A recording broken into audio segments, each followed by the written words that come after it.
आज हम endo membrane system की बात करेंगे, ठीक, सेल एनवेलप के स्टडी करने के बाद।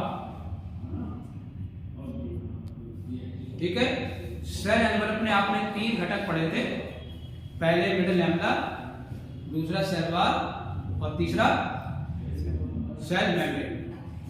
ओके, अब ये जो मेम्ब्रेन है अंदर की ओर इन्वेजिनेट करके, अंदर की ओर धंस करके कोई चीज अगर बनाती है तो उसे आप ऑर्गेनेली कहोगे, और क्योंकि अंदर बना रही है तो एंडो मेम्ब्रेन बना रही है। अब ये बना करके जो है कई तरह के ऑर्गेनेली बनाएगी तो उसको आप क्या कहोगे? Endo membrane system. लेकिन अभी एंडो मेम्ब्रेन सिस्टम पूरा नहीं है। क्यों? ऐसा सिस्टम जिसमें अलग अलग प्रकार के सेल ऑर्गेनेली जो है, different type cell organelle, they perform a common function. लिखा हुआ है कोऑर्डिनेटेड कॉमन फंक्शन। ऐसा सिस्टम जिसमें बहुत सारे सेल ऑर्गेनेली मिल करके एक कॉमन कोऑर्डिनेट फंक्शन करते हैं, ऐसे सिस्टम को हम एंडो मेम्ब्रेन सिस्टम कहते हैं। ओके, एंडो मेम्ब्रेन सिस्टम जो है this is found in eukaryotic cell, चाहे प्लांट का हो या एनिमल का हो या फंजाई का हो या प्रोटिस्टा का हो, they are not found in prokaryotic cell. Okay, this endo membrane system जो है, आपको अब जरा एक पिक्चर देखिए कि इन ए सेल के अंदर हम इसको कैसे ढूंढेंगे। एज यू नो, ये वाला जो है, बड़ा वाला जो है, ये आपका न्यूक्लियस है। ठीक, जैसा कि आपको पता है outer membrane of the nucleus, nuclear envelope is continuous with endoplasmic reticulum. वो एंडोप्लाज्मिक रेटिकुलम जो है वो सेल के अंदर लंबे लंबे ल्यूमिनेटेड चैनल होते हैं, ट्यूबुलर स्ट्रक्चर होते हैं, सिस्टमिक टाइप के, वो फैले होते हैं पूरे सेल के अंदर। क्यों? जैसे आपके रसोई में खाने होते हैं, ऐसी सेल के अंदर भी जो है इंटरनल कंपार्टमेंट एंडोप्लाज्मिक रेटिकुलम पूरे में फैला हुआ होता है। ये एंडोप्लाज्मिक रेटिकुलम न्यूक्लियस जुड़ा हुआ है। अब इसके साथ ही दूसरा वाला जो है जो जुड़ा हुआ है वो है आपका गोल्गी कॉम्ब। ये भी जो है horizontal flat corner cell organelle है, जिसे ट्रैफिक पुलिस भी कहते हैं। ये ईआर के साथ ही जुड़ा हुआ है, तो इनमें कोई संबंध होगा, कोई रिलेशनशिप होगी। और तीसरा वाला जो है वो आपका लाइसोसोम है, वो भी इससे जुड़ा हुआ है। और चौथा वाला जो इंपॉर्टेंट कंपोनेंट है इसका वो है आपका बैकबोन। ठीक, ये चारों जो सेल ऑर्गेनेली है, remember single membrane cell organelle है, और वो सारे मिलकर के कोऑर्डिनेटेड फंक्शन करते हैं, इसलिए इन्हें आप एंडो मेम्ब्रेन सिस्टम कहते हो। Remember, coordinated common function perform by different cell organelle called endo membrane system. Any problem? Okay, now let us see. Endo mean अंदर, तो इंटरनल, एंड मेम्ब्रेन में जाके लिपोप्रोटीन, लिपिड एंड प्रोटीन, और within cell के अंदर बनती है, इसलिए इसको हम क्या कहते हैं? एंडो मेम्ब्रेन सिस्टम कहते हैं। जब डेफिनेशन की बात आती है तो ये अकेला नहीं, आप इसको जब डिफाइन करेंगे तो क्लियर कट है, एक ग्रुप ऑफ मेम्ब्रेन्स, मेम्ब्रेन का समूह है, और एंड सेल ऑर्गेनेली भी है। ठीक है, क्यों? In a eukaryotic cell, not prokaryotic, that जो कि कार्य करते हैं, क्या है? मिल करके, टुगेदर टू मॉडिफाई, याद रखिए, एक, दूसरा पैकेज, और तीसरा आपका ट्रांसपोर्ट। किसका करते हैं? लिपिड का। अब let us see one by one. कोई भी प्रोटीन जो बनती है उसको बनाने वाला कौन है? RER, rough endoplasmic reticulum. ऐसा एंडोप्लाज्म जिसको राइबोसोम लगे हुए, जैसे थोड़ी देर पहले आपको बताया था कि राइबोसोम की दोस्ती किससे होती है? mRNA से होती है, और राइबोसोम का प्रोटीन फैक्ट्री भी कहते हैं। तो उसने प्रोटीन बनाया, ठीक, उस प्रोटीन का जो है आपने अलग अलग फंक्शन भी कराना है, हंसने का, रोने का, या बनाने का, या फेंकने का, कोई कलर देना है, कलर देना है, तो ये हमारे फंक्शन अलग अलग हो जाते हैं। इसलिए ये बनी हुई प्रोटीन जो होती है इनका हम मॉडिफिकेशन करते हैं। जैसे कि मैंने पहले बताया, किसी के सीधे बाल है, किसी के घुंघराले बाल है, किसी के जल्दी झड़ जाते हैं, किसी की स्किन डार्क है, किसी की हल्की है, किसी की खुरदरी है। तो ये सारा जो अलग अलग प्रकार के बॉडी में अलग अलग तरह की प्रोटीन आपकी बनती रहती है, वो मॉडिफाई होती रहती है।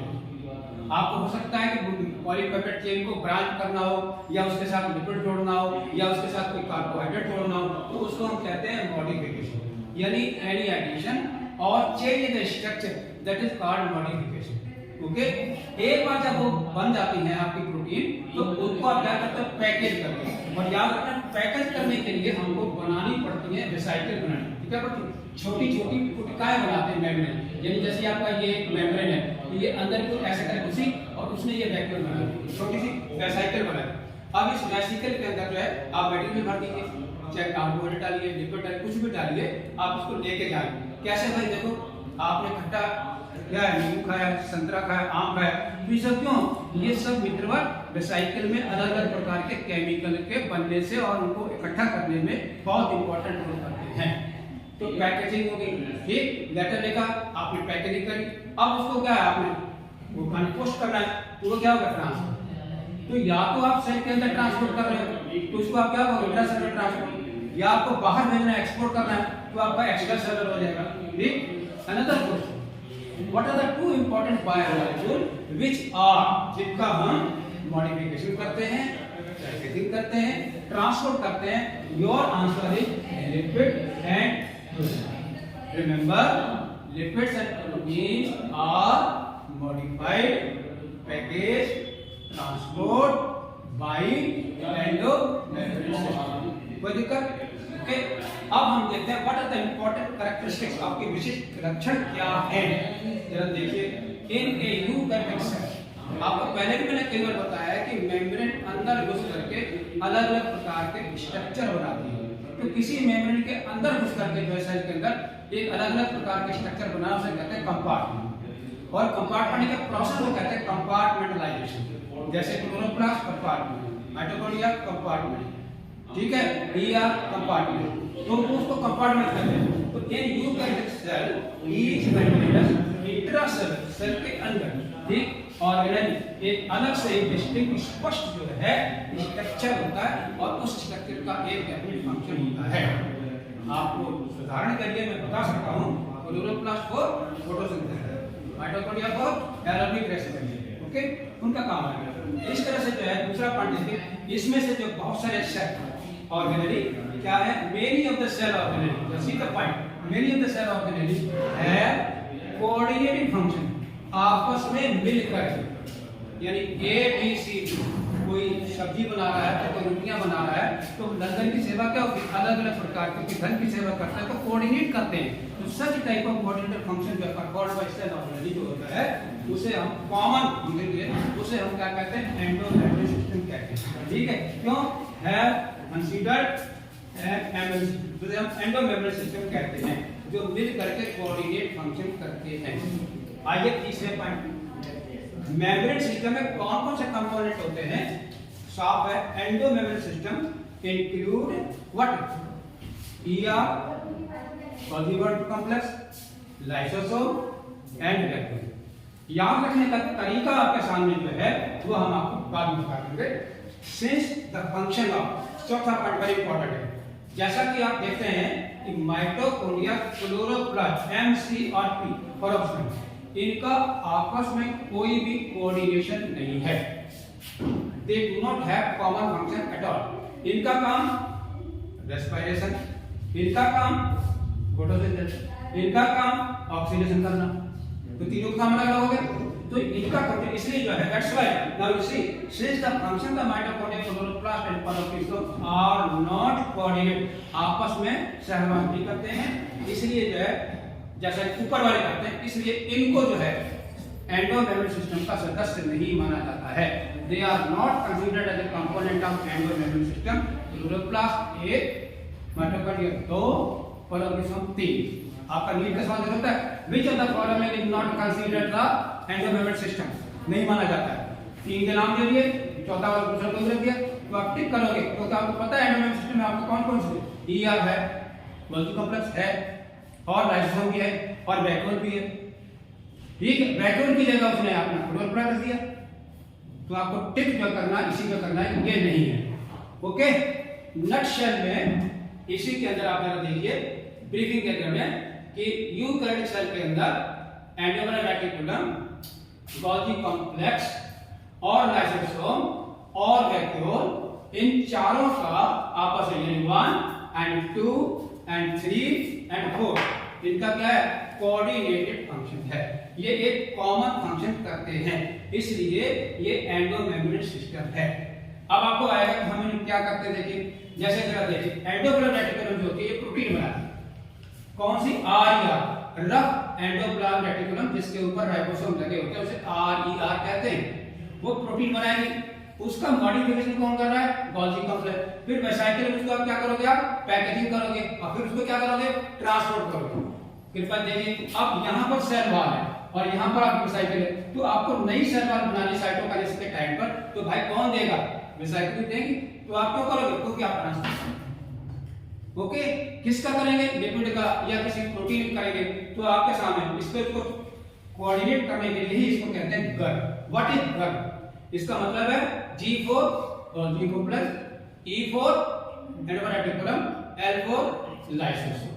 कोई दिक्कत, अब आपको स्टोर करना है, जैसे आपका नींबू है तो वैक्यूम में आप नींबू इकट्ठा करोगे, सिट्रिक एसिड करोगे, ठीक, टार्टरिक है तो टार्टरिक एसिड इकट्ठा करोगे, ठीक है, अगर खट्टा या एसिटिक एसिड उसको स्टोर करोगे, तो अलग अलग प्लांट को खाते हो तो उसका टेस्ट भी अलग अलग होता है, क्यों, उनके सेल सैक के अंदर वो एसिड होता है, ठीक, काली मिर्च खाते हो तो कड़वी लगती है, वो भी है, आगे देखते हैं क्या होता है। अब लास्ट में देखिए क्या है, एंडोमेम्ब्रेन सिस्टम का चार्ट देखिए कि कैसे हम याद करें, बाकी अगर तो याद रहता नहीं रहता है। Endomembrane system has a coordinated common function, पहला इंपॉर्टेंट सवाल। How to remember, there are 4 components, के 4 घटक हैं, E plus G plus L plus B, ठीक, E4 endoplasmic reticulum, G4 Golgi complex, L4 lysosome, V4 vacuole, ठीक है, इसलिए इनके नाम अलग अलग हो गए, ER1 गोल्गी कॉम्प्लेक्स 2, लाइसोसोम 3 और वैक्यूल, इनके आपस में जो है ये देखिए इस तरह से जो है कोऑर्डिनेटेड फंक्शन है, ठीक, इसने बनाया, इसने मॉडिफाई किया, ठीक, या तो यहां ले आएंगे या यहां ले आएंगे, इसलिए जो है ये एंडोमेम्ब्रेन सिस्टम को बनाते हैं, ठीक है। अब हम अगले वाली बात को एक एक करके सेल ऑर्गेनेल के अंदर पहले क्या पढ़ेंगे, ईआर, फिर पढ़ेंगे गोल्गी कॉम्प्लेक्स, फिर पढ़ेंगे वैक्यूल, फिर तो हमारी एंट्री जो है सेल एनवेलप के बाद किसमें आए हम, एंडोमेम्ब्रेन सिस्टम में, उसमें हमारे पास कितने सेल ऑर्गेनेल है, 4 है, और नाउ घुसते हैं, हम प्रवेश करते हैं, स्टडी करेंगे किसको, ER. Thank you, this is all for today.